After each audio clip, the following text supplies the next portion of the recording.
Ito ang Broad Stream Cast Communicators, ang naiiba at kakaibang plataforma sa digital broadcast.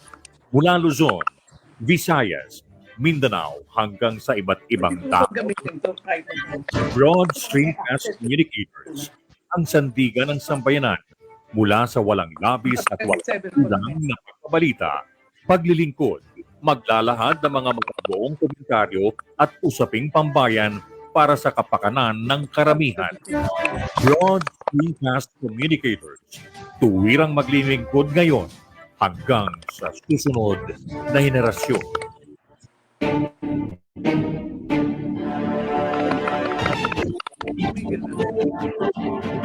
Ang sinumang lingkod bayan ay may tungkulin na pinanumbahan. Maglilingkod ng buong puso batay sa tanggapan ng kanyang pamumunuan.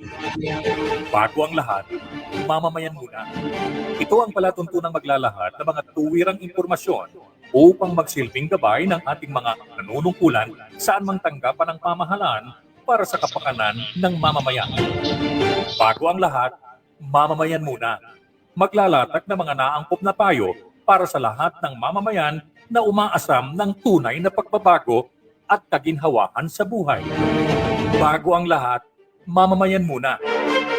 At ngayon, narito ang inyong lingkod, Cora Alma De Leon.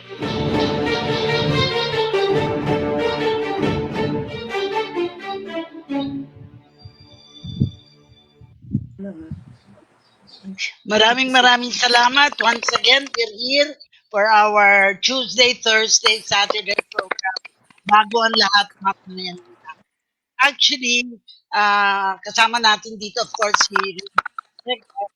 since we started in November, at ngayon, dapat talaga, panauhin natin ay Lily de las Llagas, unfortunately, nag-text sa akin, she's not well. Pero tamang-tama naman, kasi ang naiintindihan natin, she should not be just a stand-in, kumbaga. But talagang she is the best person to end our program of International Women's Month. That I'm sure she will really help us walk us through mga issues on women. So, bababatiin muna natin si Dr.Reymund Arcega at yung guest bago tayo magsimula. Una, magandang hapon po sa inyong lahat at please sama-sama tayo sa isang makabuluhang programang Bago ang Lahat, mamamayan muna. Sana po ma-enjoy ninyo ang ating edisyon ngayon kasama si Ma'am Mary Ann Mendoza. Magandang hapon po sa inyong lahat. Mamaya na natin pababatiin si May during her turn. Ngayon, gusto ko lang basahin muna yung ating prayer for the nation. This is also dedicated sa mga panauhin natin. Prayer for the nation. Lord, let me be the change I want to see, to do with strength and wisdom all that needs to be done, and become the hope that I can be. Set me free from my fears and hesitations. Grant me the courage and humility. Fill me with spirit to face the challenge and start the change I long to see. Even if I'm not the light, I can be the spark in faith, service, and communion. Let us start the change we want to see, the change that begins with me. At katulad ng dati nating gawi, ako ay nanunumpa sa watawat, ako ay Pilipino, buong katapatang nanunumpa sa watawat ng Pilipinas at sa bansang kanyang sinasagisan, na may dangal, katarungan at kalayaan na pinakikilos ng sambayan ng makadiyos, makakalikasan, makatao at makabansa. Panunumpa ng mga kawani ng gobyerno. Ako'y kawani ng gobyerno, tungkulin ko ang maglingkod ng tapat at mahusay. Dahil dito, ako'y papasok ng maaga at magtatrabaho ng lampas sa takdang oras kung kinakailangan. Magsisilbi ako ng magalang at mabilis sa lahat ng nangangailangan. Pangangalagaan ko ang mga gamit, kasangkapan, at iba pang pag-aari ng pamahalaan. Magiging pantay at makatarungan ako sa pakikitungo sa mga lumalapit sa aming tanggapan. Pagsasalita ako ng laban sa mga katiwalian at pagsasamantala, hindi ko gagamitin ang aking panunungkulan sa sarili kong kapakanan. Hindi ako hihingi o tatanggap ng sugat. Sisikapin kong madagdagan ang aking talino at kakayahan upang ang antas ng paglilingkod sa bayan ay patuloy na maitaas sapagkat ako'y kawani ng gobyerno at tungkulin ko ang maglingkod ng tapat at mahusay sa bayan ko. At sa panahong ito, ako at ang aking kapwa kawani ay kailangan tungo sa isang maunlad, masagana at mapayapang Pilipinas. Sa harap ninyong lahat, ako'y taus-pusong nanunumpa. Thank you very much, Dr. Reymund. Babasahin ko naman ngayon ang isinulat ko na today is Tuesday.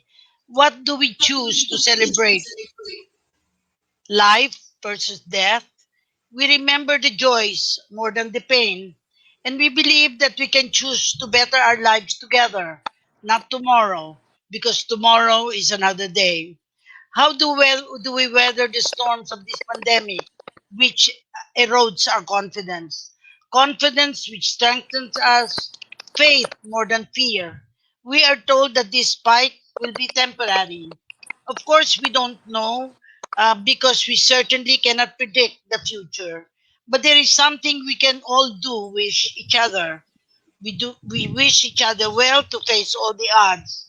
To be busy about things we can be busy about because, as I quote, once you are real, you cannot be ugly except to people who do not understand. This I remember, celebrate, and believe from the book, The Velveteen Rabbit. So ako ho ay excited na ngayon dahil lang naging panauhin natin ay sa masasabi ko, matalik na kaibigan at naniniwala ako na magiging puno ng pag-asa ang ating programa ngayon dahil siya ay talagang masasabi kong epitome of goodness, kindness, at saka public service. Kaya naniniwala ako na malaki ang may tutulong niya sa ating episode ngayon. So, ang unang tanong kay former Commissioner Mary Ann Fernandez ng CSC, yung regular na tanong natin, who is Mary Ann Fernandez Mendoza? So, bigay mo ang background mo, your parents, your education, so the people will know you. Go ahead. Yeah, thank you, Cora and Raymond, for inviting me to this program. Ang ganda yung reflection mo. No? I think good start of the program yung prayer for the nation, yung panunupad ng mga kawani ng gobyerno at yung reflection mo. Okay, I'm 71 years old, but I think I still, because I just had kidney transplant, and nabasa ko sa literature na yung mga kidney transplant have at least 10 years to live, and I'm happy with that. Of course, I'm also so grateful to God that in His time, in His perfect time, He allowed me to have this kidney transplant kasi muntik na hindi mangyari kasi ang dami naging balakid at pagsubok. Talagang ang dami. Siguro, I'll just mention a few. No? Number one, yung aking donor ay mayroon palang hepatitis virus. So, delikado na ma-transfer niyo sa akin. Kaya, kailangan akong i-vaccinate. No? Number two, na-discover na mayroon pala akong blood TB, of course, which is latent. But after some time of medication, it might, baka hindi naman maging active. Number three, because I'm 71, I was asked to take a stress test while my heart is at rest. Medyo critical yung test na yon. It took a while kasi walang radioactive chemical from the FDA, binibili pa nila. So naging available lang last January. And then last, in the course of my chest x-ray, na-discover na meron palang nodules yung aking thyroid. And so, I was required to have a ultrasound and biopsy to see if there are cancer cells. Okay. Ito yung last na test. But I waited for 8 years. But I think I prayed and I hoped and I waited for God. It was worth the waiting. So ngayon, I'm fully recovering. I am so lucky in my career. No? I have just written an article to honor the women who holds one half of the sky with me, entitled. And I started with some homage and tribute to the women. And I wrote this last night. The first I mentioned, who really mentored me and was my role model, is Cora De Leon. Wow. There is one thing. Of course, I learned a lot from her. She gave me a lot of opportunities to shine. But yung ano sa akin, talagang uh, nagtatagal hanggang ngayon is yung the way she cared, the way she was giving to people. And of course, yung mentality niya na I was able to carry, which is to have an abundance mentality, because you cannot operate with a mindset na poverty. Sa kanya, parating abundance. So I think I learned a lot from this, my experience. And then, of course, I also thanked Pat Santo Tomas kasi she was my career angel. When I was in the crossroad of deciding whether to stay in Dole or going to the Civil Service Commission, she walked through me several scenarios and possibilities, and I will never regret my decision. I also mentioned Karen Abelia, who was my mentor. She was the one who taught me the basics of management and leadership. And of course, Karina David, who just decided to reassign me to the Career Executive Service Board, although I had some resentment. But in the end, I was happy with the assignment. So, kaya yung career ko was truly blessed. I aimed to be a commissioner, and after 10 years, I became commissioner. I had a lot of opportunities to be trained. Like, I was a scholar at Stanford University for 1 year. And then I had an opportunity to be in the first batch of division chiefs who were trained by the DAP to prepare us for higher executive positions. So through the years, started as researcher, and then became division chief, became director of the Bureau of Local Employment, became a director of NEDA, and then joined the Department of Labor and then CSC. I had a very rich career. That's why I can claim that, well, I know the bureaucracy very well, because for 41 years I stayed. I had experiences from different offices. Regarding my family, I would like to talk about my beloved mother. You know, she was only 16 when she had me.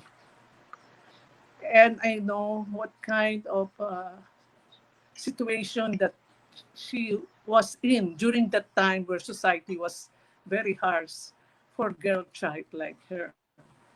But she decided to have me. And I really believe in her courage and conviction. So that's my beloved mother. Ano pa? So I talk about my career, my growing up. Well, I was also lucky to grow up with my grandmother, who taught me a lot of things, especially resiliency. And then, of course, I was lucky, as I said, to be able to work with people like Cora De Leon, Pat Santo Tomas, Karen Abelia. Talagang, I consider myself blessed in my career. I think that's enough. Haba na. Yeah. Okay. Siguro hindi namin muna pinatugtog ang yan ng Pilipino, no? Pero siguro mahalaga na example si May, kasi yung mga characteristic dito sa yan ng Pilipino, napakita ni May, kaya pinospone ko muna yung pangkanta nito habang pagkakwento ni May yung kanyang istorya sa ating birokrasya, sa ating pamahalaan, at tamang-tama sa ating awitin na gusto kong marinig ng nakararami sa ating birokrasya. Naiiba, natatangi, alamin ang mga ginintuang katangian ng ating dakilang lahi.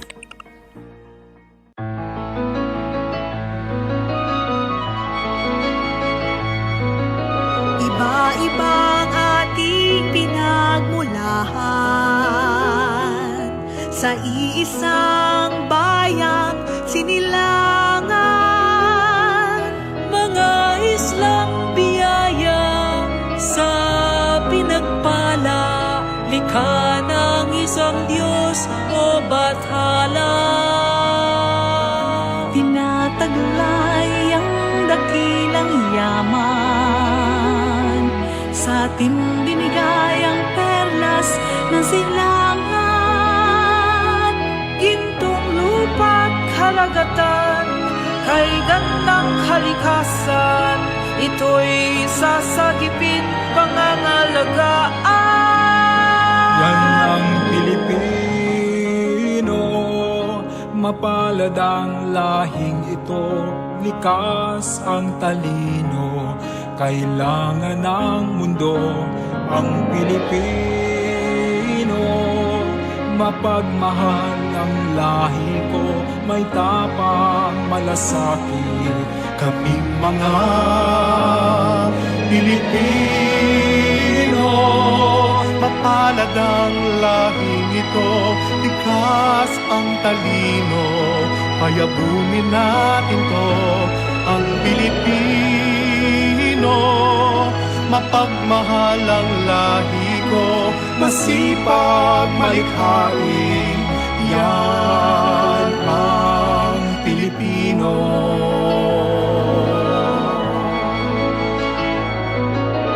Halo-halo man ang ating ibig, iisa pa rin ang ating lahi. Katotohanan ng kalooban, ating isabuhay. Ako, ikaw, tayo'y magmahalan.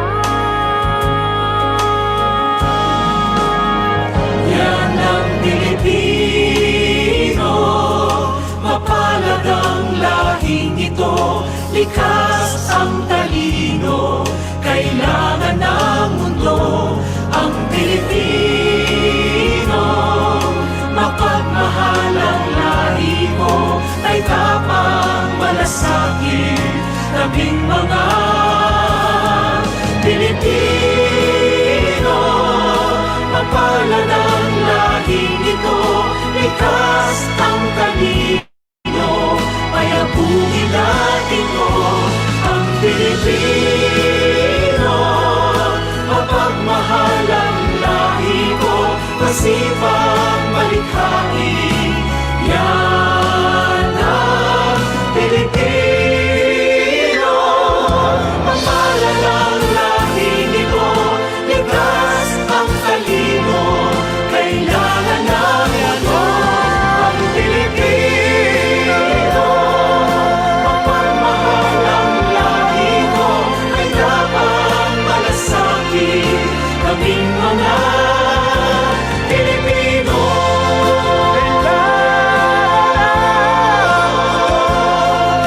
Likas ang talino, payabungin natin to, ang Pilipino.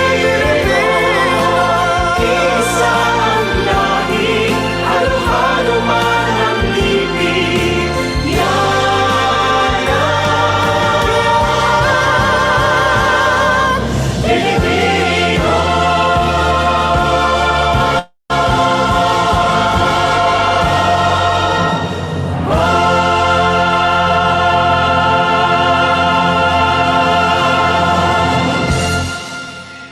Muli, thank you kay Sonia Rocco for giving us the possibility na ipalabas ito. And of course, to honor na Marian Fernandez Mendoza sa kanyang pinaliwanag sa atin kasi nakita doon na yan ang Pilipino. Yan ang Pilipina.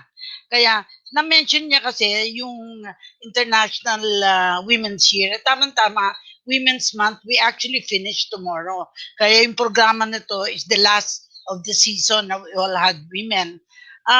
Siguro ang pwede mong ibahagi, May, yung sa karanasan mo kasi iba-iba ang karanasan mo sa pamahalaan, ano? Kasi actually I met you at the time sa Department of Labor when you were, I think, head ng Bureau of Domestic Employment. Yeah, Weren't and you you were head in of that? Region 4. Region 4 ka. An institute, ILMAS, Yeah. I remember, no? Oo. Oo. And then of course, nakita natin ang baga transformation mo from, did you ever work also at NEDA? Yeah, Nag-work ka ba rin sa NEDA? Yeah, I did. O Office of the President, di ba? Yeah, Office of the Nag-work ka din. President. Kaya very rich ang reach. Ang very rich ang naging reach ni May. Kaya siguro tatanungin ko siya, sa iyong palagay, ano yung major na contribution mo sa mga tabahong hinawakan mo na parang hindi mo makakalimutan. Ang tawag ko doon, karanasang hindi makakalimutan. Maybe it's bukod sa mga taong na-mention earlier, nakasama na ako doon, nakaswerte ako doon. Ano yung natutunan mo working in the bureaucracy na sa palagay mo ay nakatulong sa'yo at nakatulong ka sa iba? Okay. Carry on, May. Thank you, Cora. In this article, I said, I will share parang 10 of my learnings, my gems of wisdom that have made me succeed in my career. So number one, kasi I'm a student of Stephen Covey. So number one, we must have self-awareness. Dapat kilala natin ang sarili natin. Because the more we understand ourselves, the better we understand the world. And so I think if you really know yourself, your weaknesses and your difficulties, then you will be able to address them. You know? And of course, we must be able every time to examine our life perspective.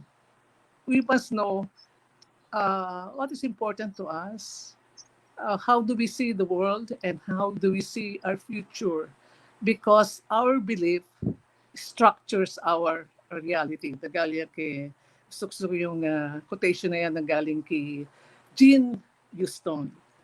So, kasama ng habit ng proactivity is we must learn how to control our emotions, especially when we are working with others. And always reflecting on your action and decisions, whether you made the right decisions and ano ba yung consequences ng decision na yun. Okay? And of course, continue to discover ourselves. Sabi nga ni Covey, I quoted here, we have many gifts that have remained unopened. Second, sa po yung lista ko, no, we must practice self-care. And when I say self-care, we have 4 human dimensions that we need to nurture. Number 1 is physical, or socio-emotional, mental, and spiritual. We have to take care of our body and physical health because health is wealth. If you want to work, if you want to do good at work, you must be healthy. Live a healthy lifestyle. Like kasama na doon ng nutrition, no smoking, physical check-up, exercise. And of course, think only about beautiful things. So also included would be, do not indulge on envy kasi yun ang diba? Pag nainggit ka sa iba, ay matatalo ka, no? It will eat you and hindi ka na makaperform. Also, we have to respect the rights of others. Always maintain a good and harmonious relationship with your loved ones and the other people you work with. Very important yung aspect na yan, that you know yourself and you're able to build strong relationship with people. And then number 2, yung sabi ko, self-care. special at this time. No? So later I'll talk about mental and spiritual dimensions. And then very important, I think, is practicing continuous learning. No? So learning does not stop even we retire. Katulad mo, bilig mo ang sa'yo kanina ka pa sa radyo the whole day. Whole day ka na. I really believe, I really talagang, you're really a source of knowledge and information because you continue to learn. No? In fact, you can talk about any topic under the sun. But we need to find something meaningful to do to keep our mind busy. Very important yun. No? Because many studies have been done on how the brain works and how we can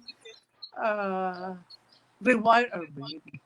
Of course, the world has become complex and we have to keep abreast with new technologies.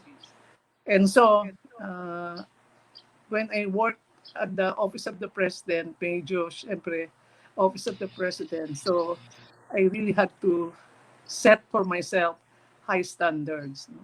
And believe that importante ko sa continuous learning is the principle of humility. Because we do not have the monopoly of knowledge. We learn from every person whom we meet, who can be our teacher. And so these days, I watch many learning sites. No, like I go to TED Talks to listen to topics that ang dami ng topics that you can really learn from. I watch Bishop Robert Barron, who explains the scriptures very well. Okay? So yun. And then of course, number 4, kailangan meron kang strong support system. No? Because you need that when you are anxious, when you have problems, you go to your support system who can be honest with you and tell you the problem. So kailangan talaga may support system, an antidote to loneliness. We know that many suicides have happened because these people were not able to connect with their support system. And then number 5, we compete with ourselves and not with others. So we always set high standards for yourself. We don't compare ourselves with others. We focus on our improvement, but of course, we also express appreciation for others who have done a good job. And then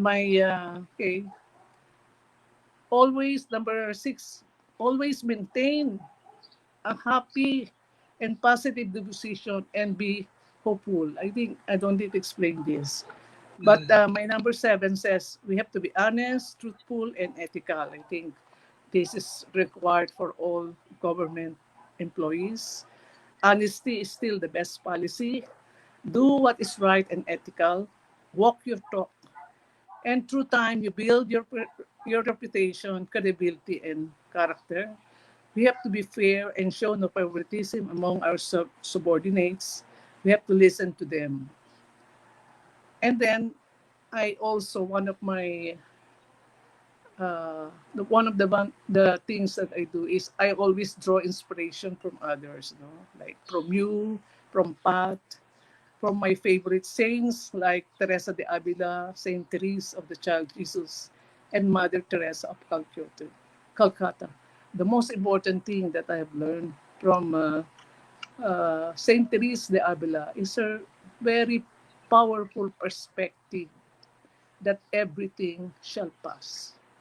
Kaya if I have a problem, I'm in a tight situation, I am comforted by the fact that there is an end to this problem, and that is Saint Teresa de Avila.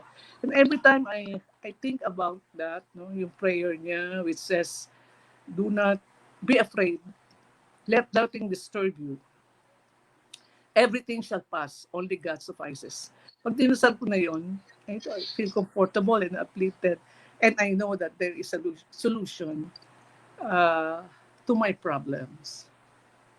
And then, of course, number 9, be generous and grateful. Katulad mo, ikaw ang epitome of generosity and gratefulness. The more you give, the more you receive is a universal truth for me. I believe in it. No? And it has happened. It has happened to me, not only several times. No? Whenever you give, babalik sa'yo several times fold. So also, when you deal with your subordinates, do not be stingy in expressing appreciation and affirming them. Because every milestone must be celebrated. Because when you affirm and appreciate people, you do not only uplift their spirits, but more than this, they are inspired and motivated to do better. And then, it's a good practice, perhaps every night, to have to list people, the people who made your day and facilitated things for you. And then number 9, which I already shared in the start of my introduction, we have to deepen our connection with the divine. So ito yung ating spiritual dimension. I really believe that I had this second life, this miracle, because I waited, I hope, and God rewarded me for being a good follower. I went through several uh, challenges kasi for 8 years, since 2012, for 8 years, I had dialysis 3 times a day. 3 times a week. 3 times a week, yeah. And so, Oh. you can imagine that 3 times a week I had dialysis, and that doesn't include merong ups and downs because suddenly my hemoglobin goes down and I needed blood transfusion, and then suddenly there is infection in my permanent catheter, and then I have to go. There will be a change in my catheter. Since 2012, when I was diagnosed with an autoimmune disease, which is vasculitis,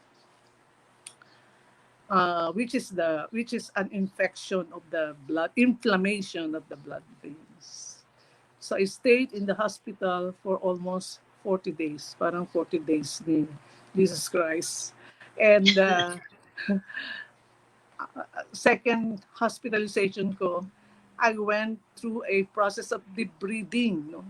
Ano yun? Parang kinayod lahat ng dead cells sa aking legs. Kasi very intensive yung sugat sa aking legs. Eh. Halos tatakpan yung buong legs ko. So, I had debriding, which took 4 hours of scrape. And then, I had to go to the OR, siguro mga 10 times, because the wounds had to be cleaned. And if I don't have anesthesia, it will really be very painful. And then, of course, I had another session of the breathing last year. Kasi para ang principle, the wound is stagnant, it is not healing, so they have to create a new wound that will heal again. So that was last 1919.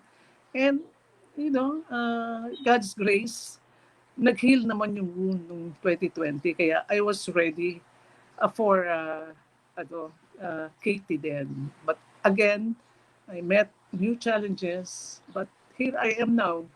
Parang I still parang I'm still not I still not believe that this has happened to me. And so I have a new life, I have a new kidney. And I thank God for everything that has happened to me. Yeah. Siguro yun yung 10 gems of wisdom that I want to share with the women in our bureaucracy today. Okay. Raymond, napaka-inspiring ito, no? Para marinig what she went through, yung path to heal, to get well, the path to get well. And nakita ko, strength talaga, strength, the tenacity, tsaka strength niya na to really pray for good health. So, Raymond, maybe you will ask another provocative question, Kimay. Para lahat Yeah. tayong matuto. Ah, Parang ito free lecture eh. Oo, Hindi. sige Raymond. Una tigit sa lahat, hindi po ito ang unang pagkakataon na nakinig ako kay Commissioner Mary Ann Mendoza. Kasi po, at one point, nung ako po ang Executive Vice President sa Makati, naimbitahan na po namin lagi doon. Ano.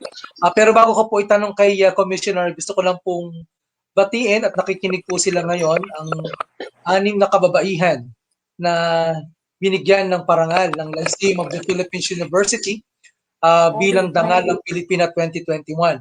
Nakikinig po sila ngayon. Isa po ay galing sa Milan, Italy, si Mrs. Jessica Lahat. Ganun din po ang isang public school teacher, si Miss Nieves Malolos. Kasama din po natin si Mrs. Maria Parabuak, Miss Lourdes Karurukan, at ang 84-year-old na awardee po namin ay si Mrs. Nieves Castillo. At kasama rin po natin si Miss Eva Cardosa. Ito po ay 6 na katulad din ni Commissioner ay mga matatapang, magigiting na kababaihan na ginawaran ng LPU Laguna sa unang pagkakataon bilang mga kahangahangang mga kababaihan.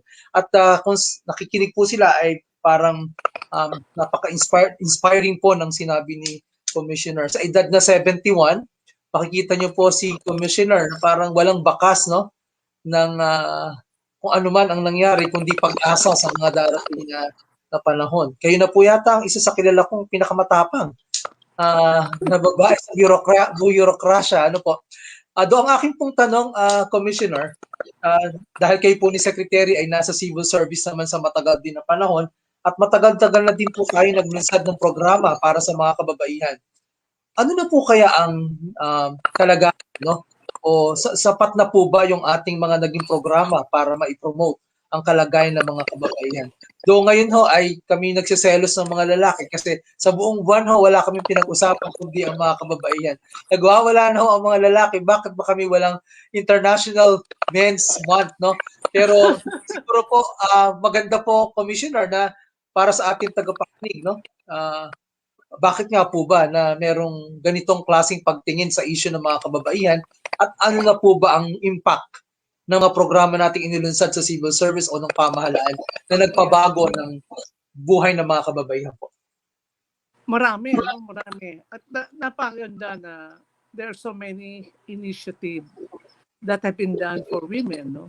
Like when I was still with CSC, nagpalabas ng CSC ng policy on making the recruitment process more gender sensitive, na to make sure that for every position there are men and women participants. And then also yung mga interview questions natin should be gender sensitive, no? Kasi kalimitan mo tatanong dun sa candidate, ikaw ba ay pwede mag-overtime? Which is not a gender sensitive question, di ba? Because we know that there are multiple burdens for women. So ang mga lalaki lang ang makakasabi na, yeah, we're willing to do overtime work. So yung ganon, na maganda yung sinimulan ng Civil Service Commission. And of course, through time, together with the PCW, every year merong mga programa para sa mga kababaihan. Malayo na din ang ating narating dun sa usapin ng violence against women, no? Ang sagot ko sa mga lalaki, I know they also have violence, they also suffer from torture, meron din ganung mga sitwasyon. But the reality is 99% of the victims of violence are women. Hindi naman kalalakihan. Kaya siguro yun ang dahilan bakit ang perspective natin talaga is to focus on women. And then, of course, marami pa ding challenges para sa kababaihan, no? For example, I know that in the education system, one of our problem now is teenage pregnancy. And nakakalungkot na meron tayong problema na ganyan. And hindi pa natin na masyadong na address ito. Yung sa violence against women, okay na.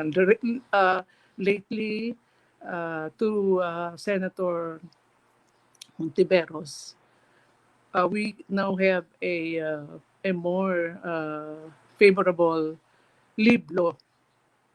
100 days na ngayon ang allowed na leave, maternity leave for women. Ano pa ba? And of course, meron tayong mga programa on scholarships, scholarship programs for women. So, I'm happy with what's happening regarding women and their development and promoting gender equality in the workplace. Marami pang gagawin, but meron akong isang experience na tuwa naman ako kasi parang nagkaroon na ng impact, no? I have this young daughter of my best friend who goes to her office na naka-bicycle siya kasi malapit lang, no? And then while she was bicycling, nag-cut calls yung mga construction workers, tinatawag siya, ganyan. Tapos ang ginawa niya, pumunta siya sa barangay captain, sinumbong niya, sinumbang siya ng barangay, nilecturean yung barangay captain, yung mga lalaki, they were required to undergo a training on gender sensitivity. Parang sa akin, it is an example na meron ng impact yung policy na yun sa mga batas, kababaihan. So, maganda yung experience na yun. Kaya, I'm sharing it with you. Ako naman, sasabihin ko kay Raymond, merong Time awardees, puro mga lalaki yon. 10 outstanding young men, meron yun. Pero ang mga babae naman, merong towns. 10 outstanding women in nation service. Yung time walang nation service. Baka sarili siguro yun. I don't know. I don't want to judge. Pero hindi totoo na walang inaawarda ng mga kalalakihan. Pag in fact, ngayon natutuwa ako kasi maraming mga kapulisan na babae. Kasi parang siguro mas less ang kurakot ng mga babaeng pulis dahil wala silang number 2. Katulad ng mga pulis na merong more than one. But anyway, to continue, ako nakita ko kay May, I think you had the benefit of traveling quite a bit during your stint at the civil service. Maybe you can share yung mga napuntahan mo na you also learned lessons nakatulong sa bureaucracy as you work in the civil service. Maybe you name a few of the countries you have visited. Bukod sa pag-aaral mo sa Stanford, yung mga ibang lugar na nabisita mo. Also, hindi lang sa pag-aaral, pagbisita, kundi even as a tourist, what have you visit places you have visited. Kasi ang feeling ko, we need to share yung mga napuntahan ng mga lugar na nag-benefit naman tayo while being in government. May, go ahead. Okay. Very memorable sa akin yung sa Australia, no? Kasi talagang sila very how do I say it? Very focused and serious about their educational system. No? And when we went there, I saw yung kanilang health system, which I really admire, no? Kasi health is in the center of all their policies. Kaya they were the first one who came up with the tobacco control policy. Ano pa? At saka talaga yung health, they give focus to it. And then I also saw yung kanilang good governance practices. I personally experienced it because when my mother met an accident in Australia, I have to extend my stay for 4 days. So I didn't know how to apply and get an extension. So I just called the immigration office and I gave my situation. Of course, the person that I talked to was not ready with an answer. But then after a while, he called me and said, "Oh yeah, we know now what to do." So sabi niya, you just go to my office tomorrow and I will give you an extension. So parang